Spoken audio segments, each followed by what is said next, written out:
Amanda, this trial was based on circumstantial evidence. Was there any one piece of evidence or pieces of evidence that you felt were very favorable to the prosecution?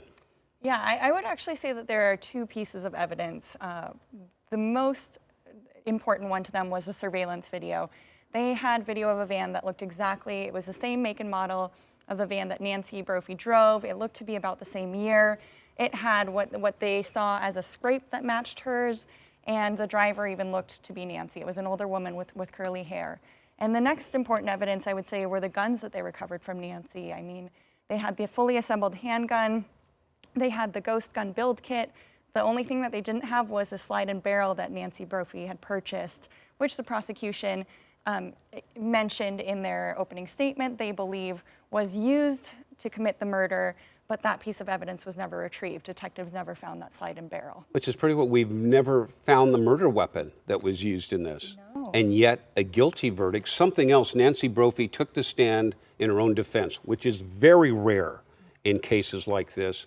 Did that work against her? And suppose she hadn't have taken the stand, could the outcome of this trial have been different? Yeah, I mean, this is my opinion here, but I think that her choosing to take the stand might have changed the direction of the way the trial was going.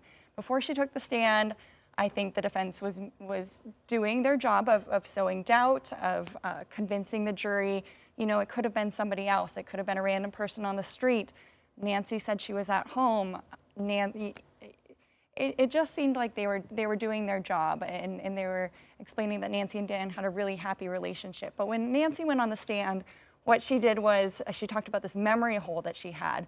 She claims she can't exactly remember what happened the morning Dan was killed, and that she's piecing together these memories. But what I noticed was that her story just kept changing a little bit. She said if she was in the Goose Hollow area where the Oregon Culinary Institute is, where Dan was killed, she said she must have been driving around, going to a park and writing, but she doesn't know if she exactly did that day. And I think the prosecution brought up a good point. They said, well, if you don't remember exactly what you were doing, how do you know that you didn't walk into the Oregon Culinary Institute that day? And she said, you know, well, I would remember if I killed Dan, but I think that probably raised some red flags to the jury. Well, maybe this answers that question. Was there any one moment in the trial where you thought, aha, the jury is swayed by this, whether it was something from the defense or the prosecution? It's hard to say if they were swayed, but one moment that really stood out to me was when the prosecutor, Sean Overstreet, I think he was the one doing the questioning, he asked Detective Anthony Merrill, who's one of the lead detectives on this case with Portland Police Bureau, he said, did any leads ever lead away from Nancy? And Merrill said no. There was never any other suspect that they were taking seriously. They looked into a homeless man who was seen in the area who had some criminal history before this incident happened.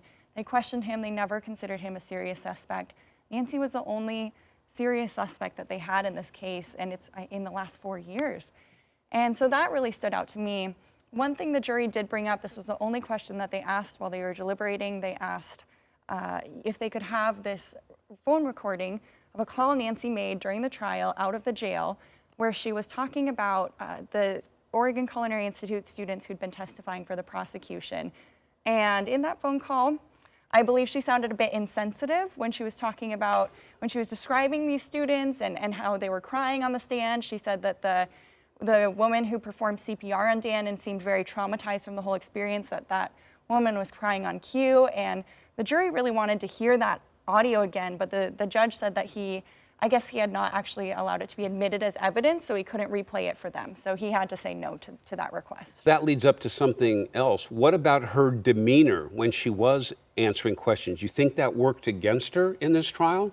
It might have, and the prosecution called her out for it. She was laughing on the stand. She was laughing when she was sitting next to her attorneys, and people were sharing anecdotes of stories that they had from her and Dan's relationship in the past. And the prosecution asked her about that. She said, well, you know, her memories of Dan were fun and included funny memories that made her laugh. And that's sort of how she explained that or justified that reaction. We did see Nancy cry, to be fair. She cried multiple times during the trial, and sometimes seemed very upset by what was going on. She said she missed her husband, was not in their plans for her husband to die, and she felt she was better off if he was still alive than if he were dead right now. Were you surprised that it didn't take the jury that long to reach a verdict? I wasn't surprised. I actually predicted that they would have a verdict Wednesday morning, and I think it was at 11:10 a.m. that we received notification the verdict was in. I thought that they had quite a bit of the day left on Tuesday when they started deliberations in the morning, that they would, my speculation was just that they would probably kind of have their minds made up Tuesday evening, maybe sleep on it, come back, make sure they felt certain Wednesday morning, and that seems to be what happened. Okay, you watched almost every minute of this trial that lasted, what, almost 4 weeks. Yeah. Are there any final thoughts you have? What did that leave you with? Oh, I am still wondering about the motive. And I know the prosecution has argued it was money, that the Brophies were facing financial ruin, but I think the defense did a good job at bringing in their witness who said, hey, the Brophies were paying back their debts. They took out this 401k loan, and that was their witness said that was a smart loan to take out because you don't have interest to pay on a 401k loan, and that they were using that to pay off credit card bills, repay the more than $8,000 they owed in their mortgage, and get their house ready to sell. At least that's what they said it appeared they were doing. And so, you know, I just don't know if money really was the reason. Every witness who knew the Brophies personally said they had a great relationship. They had a loving, even admirable relationship. And so I don't know what the reason is, and we might never know what the reason was. Yeah, and that's unsettling when we complete a trial and we still don't know exactly what the motive is. That'll haunt us, won't it? Yeah, Yeah. I know. I'll keep thinking about it. Amanda Arden, thank you so much for your perspective and insights into a case that drew national and international attention, the Nancy Brophy trial that ended with a guilty verdict. Thank you, Amanda.